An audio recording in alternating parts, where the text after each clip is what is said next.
Welcome back to my channel and welcome back for another edition of Health Class. Ang layunin ko ngayon ay ipaliwanag ang Alzheimer's disease sa simple at madaling maintindihan na paraan. Hindi po ninyo kailangan ng medical background para maintindihan ito. Tatalakayin natin kung ano ang Alzheimer's, paano ito nakakaapekto sa utak, mga unang senyales, sanhi at risk factors, paano ito nadadiagnose, mga gamutan, at kung paano masuportahan ang isang mahal sa buhay na may sakit na ito. Ang Alzheimer's disease ay isang sakit sa utak na unti-unting nakaapekto sa memorya, pag-iisip, at kakayahan sa pang-araw-araw na gawain. Ito ang pinakakaraniwang sanhi ng demensya o paglala ng memorya at pag-iisip na sapat para makaistorbo sa normal na buhay. Ang demensya ay isang pangkalahatang termino para sa malalang problema sa memorya, wika at pag-iisip. Meron din tayong tinatawag na neurons. Ito ay ang mga cells sa utak na nagko-communicate upang tayo ay makapag-isip, makaalala at makagalaw. Sa Alzheimer's, nasisira at namamatay ang mga neurons or cells sa iba't ibang bahagi ng utak. Dahan-dahan itong nangyayari sa loob ng maraming taon, kaya mabagal din ang pagsisimula ng symptoms. May dalawang abnormal na protein na naiipon sa utak ng taong may Alzheimer's. Ang una ay tinatawag nating plaques. Ito ay ang malalagkit na kumpol ng beta amyloid na naiipon sa pagitan ng brain cells. At meron din tayong tinatawag na tangles. Ito ay ang baluktot na hibla ng tau protein na matatagpuan sa loob ng brain cells. Ang mga naipong plaques at tangles ay humahadlang sa normal na communication ng brain cells. Oo, nagko-communicate ang mga brain cells para sa normal functioning ng ating utak. Pero pag naipon at dumami ang plaques at tangles, sila ay humahadlang sa normal na communication ng brain cells. Kaya humihina ang kanilang function at unti-unting namamatay. Habang mas marami ang nasisirang cells, lalo pang lumalala ang mga symptoms. Kaya napaka-importante na walang mga plaques o tangles sa brain cells or hindi na ito dadami pa para hindi lumala ang mga simptomas. Iba ang Alzheimer's sa normal na pagtanda. Halimbawa, ang paminsan-minsang pagkalimot ng susi ay normal lamang. Pero ang Alzheimer's ay malala at paulit-ulit na problema.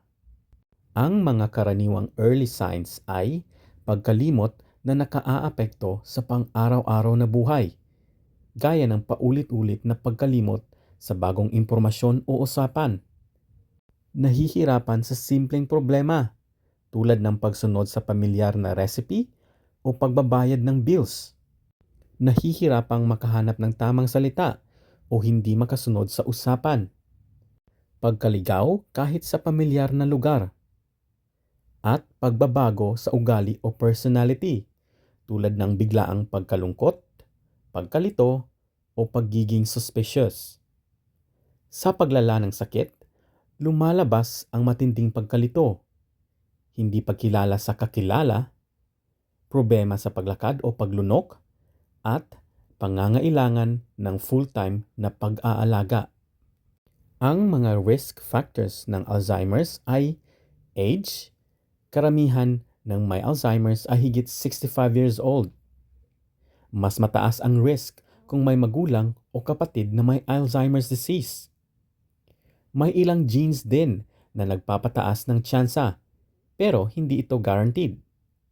At mga lifestyle factors at kondisyon sa kalusugan, tulad na lamang ng pagkakaroon ng iba pang kondisyon, tulad ng hypertension or alta presyon, diabetes, paninigarilyo, at kakulangan sa ehersisyo ay nagpapataas ng risk dahil nakaaapekto ito sa kalusugan ng puso at utak.